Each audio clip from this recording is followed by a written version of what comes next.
apa yang menjadi pengalaman iman diajarkan akan lokasinya adalah Bait Allah. Mereka tidak keluar dari situ, tetapi mereka ada di Bait Allah. Tujuannya apa? Supaya umat yang datang kepada Allah, lalu mereka kembali kepada keseharian mereka, ada sebuah pandangan dan pemikiran, ada sebuah arahan dalam hidupnya. Inilah kehidupanku yang sesungguhnya. Odo si ulang nokku, odo si pikir nokku, odo si hata nokku, odo nama bantu lomo ni rohani kita. Ini yang diajarkan oleh imam.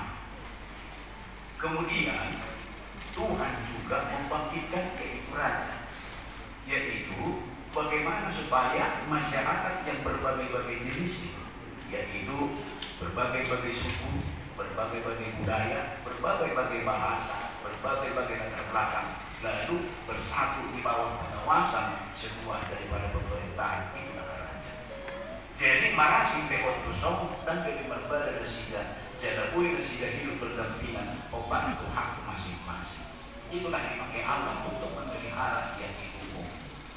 Alai, dua nakingan di bui walaupun modern. Anak-anak daripada Lewi, Opri dan Pinehas, mereka mencuri persembahan yang dibawa oleh umat. Dan ada juga imam-imam yang menyelirkan pengajaran. Melihat imam seluruh hari umat, ujungnya dia merupakan hari umat di ibadah oleh umat. Ada potong semua. Semua hidup muslim raja, terkadang mereka jatuh kepada penyalahgunaan jabatan dan kewenangan serta kuasa, sehingga mereka memperkaya dirinya dan membuat masyarakat menjadi terbeban dan juga menjadi terhimpit, dan juga mereka menjadi menderita sekali. Muncul di juri pertama imam dalam ibadah dalam berhubung imam panuriran.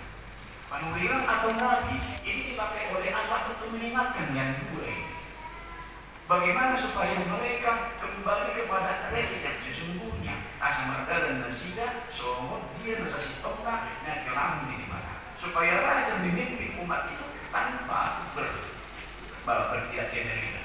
Supaya raja memimpin umat itu pada masyarakat ini asal dibalas kasih tongka. Orang mana sida dari raja dengan menggunakan wewe. Demikian juga imam supaya mereka benar-benar mengingat bahwa mereka lah perantara Tuhan di dalam ibadah. Mereka yang menerima persembahan, jangan namanya persembahan. Pasal satu ibadah, jangan ibadah musim pasal-pasukan. Takkanlah yang itu Nabi inilah yang mengingatkan kedua.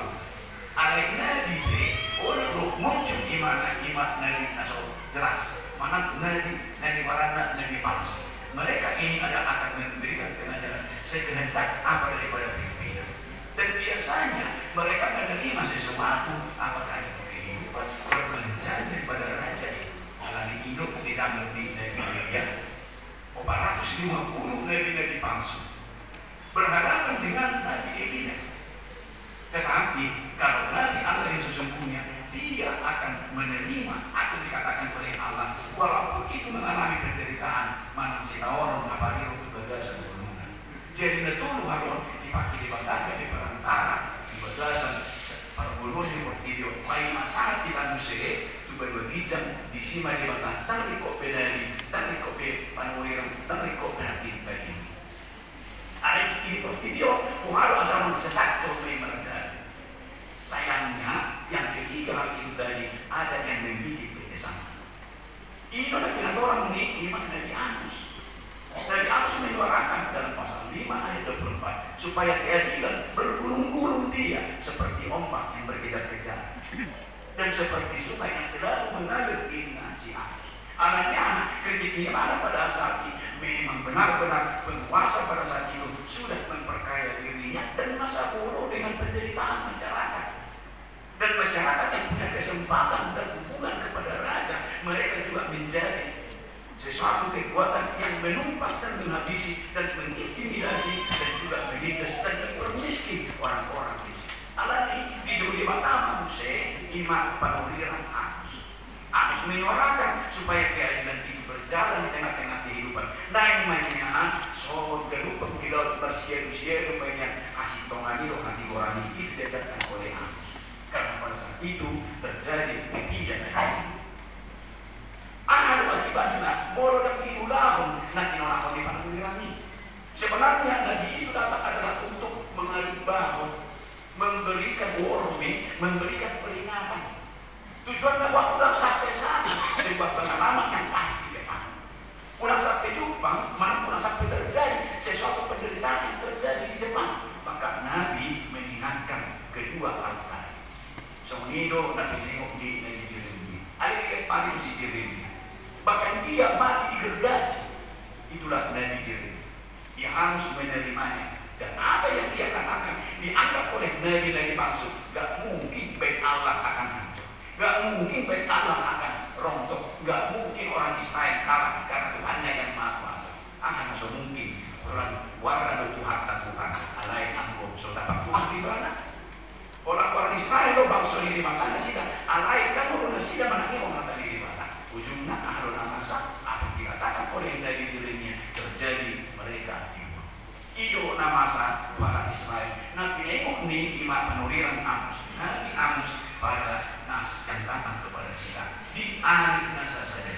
Ini memperlihatkan bahwa suatu saat masa tinggal kapan saat kan Nabi Amos tidak memberitahu bahwa dia akan membenahi, bahwa dia akan memperbaiki. Dikatakan di sini, nana yang sebagian di mana, pasang musik untung di sini, namun maluhai. Kenapa maluhai? Kenapa itu hancur daripada istana Daud? Karena memang sudah dihancurkan oleh penguasa dan raja-raja daripada Babel pada saat itu.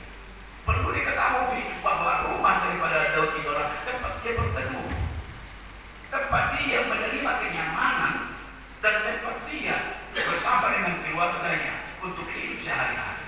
Alai marohamai. Dan kemudian ada tembok yang membuat seisi kota Yerusalem nyaman dari gangguan dari luar. Tapi dikatakan itu sudah berlubang. Alai di hari Nasasade ini terjadi sebuah kemudian.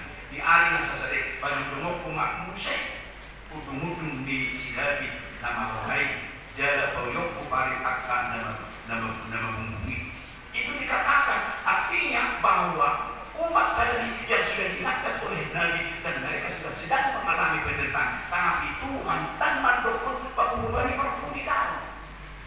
Mula kita tahu sudah si tahu dan nyata berpudi sasi tong nasi mata. Sebenarnya Allah punya niat di sana supaya dengan pergumulan itu, dengan penderitaan itu ada kesadaran bagi kita. Ada kain beruang jalan mula rohata udalan dan dan disitulah umat ini berseru kepada Tuhan. Akhirnya Tuhan pun mendengarkan seruan mereka dan terjadilah pemulihan. Jadi pemulihan terjadi kalau kita berseru dan mendengarkan apa yang menjadi kehendak Tuhan. Masa dulu si Ayub, maka dengan si Elimas, si Bidat, si Suat sudah meluluh gimana? Madokong, anu di kostol, alecol, kamu tidak akan mungkin menderita Ayub kalau kamu benar hidup. Kalau kebenaran itu hartamu itu datangnya yang dari jujur, tidak akan mungkin seperti ini hancur semua. Karena karena tulis yang jika itu menghakimi dia di tengah-tengah kehidupan badai yang menerpanya, kemiskinan yang merajalela, penderitaan yang sakit sampai dia penyakit kusta, ikut-ikut di mana hijau di siramu. Bahkan anak kona di bawah tolur bunga mati, kila mau di mana dihancur mau, atau di mana dihantar roh pengusaha menghubungi. Tapi apa yang terjadi pada saat pada pasal 42 dikatakan dung ini di pahosin di pertama di bata tu si Ayub mana tu si Job dung di pasal ibana yang natuak kalongannya. Artinya apa? Allah memulihkan keadaan Ayub setelah dia mendoakan orang-orang yang menghakimi dia. Sudah jatuh ke tempat tangga, diinjak-injak lagi harga dia dan diturun. Itulah penderitanya. Ada tanya pun di mana maka kalongan itu malah nanti di pahosin di pertama musik. Karena apa? Itu sebenarnya pemulihan dalam hidup kita. Jangan kita mencari kesembuhan kalau tidak ada pemulihan dalam hidup kita. Molos lalu kita mananya pun Allah. Mau menjumpa kita lalu kita kasih konta. Aku saya masih pada kita kasih mulut tahun lima. Akar kepahitan. Apakah itu kebencian? Apakah itu kedendaman? Sebenarnya kita paling utama kita kikis. Ikut jumuro maling ima perjota harus pertama sekali kesembuhan itu adalah kesembuhan rohani, kesembuhan jiwa. Ipe yang diharapkan manusia kesembuhan raga. Ilah asa tu si Ayub gabe Semua manusia pasuk-pasuk naruh beribadah dan dikatakan maka air diberikan 2 kali lipat dari semula. Kalau tadinya 500 pasang lembu menjadi 1000 pasang, 1.500 keledai menjadi 3.000. Demikian juga anaknya ada Penina, ada Kerenhatu, dan dikatakan jangan mengumumi sian burung sijok di sebelah ini. Inilah pemulihan. Kalau kita mau mencari pemulihan, kalau kita ingin dipulihkan, bagaimana kemuliaan itu? Masalah kesehatan, masalah ekonomi, masalah kenyamanan terutama adalah bagaimana kita supaya tidak menyimpan akar kepahitan dalam pikiran dan hati kita. Sendiri saya tahu itu dirhaka pribadi. Sendiri saya simpan hati dirhaka pribadi. Saya mau mati kita akan pulih. Tapi kalau kita bersedia untuk melepaskan itu semuanya, mengampuni itu semuanya, maka akan terjadilah pemulihan semua masa langsung. Setelah mereka berseru kepada Tuhan, mereka mencari Tuhan yang adalah sumber daripada berkat. Apalagi yang terjadi kepada mereka? Dikatakan tadi Edom yang tadinya membuli mereka dan menguasai mereka. Sebaliknya orang Edom menjadi dikuasai oleh mereka. Dan mereka menjadi berkuasa atas kerajaan Edom. Dan kemudian apalagi? Dikatakan lagi di sini bahwa mereka akan bekerja dan kemudian akan menikmati hasil pekerjaannya. Bahkan dikatakan di sini tidak berhenti, yaitu pekerjaan itu dan hasilnya tidak berhenti memberikan buah kepada mereka. Di ayat 1 itu. Jadi dan berusaha tidak langsung maju tidak memperoleh dan persesuaian tidak langsung tidak ada sebuah dosia. Tetapi mereka sedang bekerja sudah datang hasilnya tapi tusuk kemudian.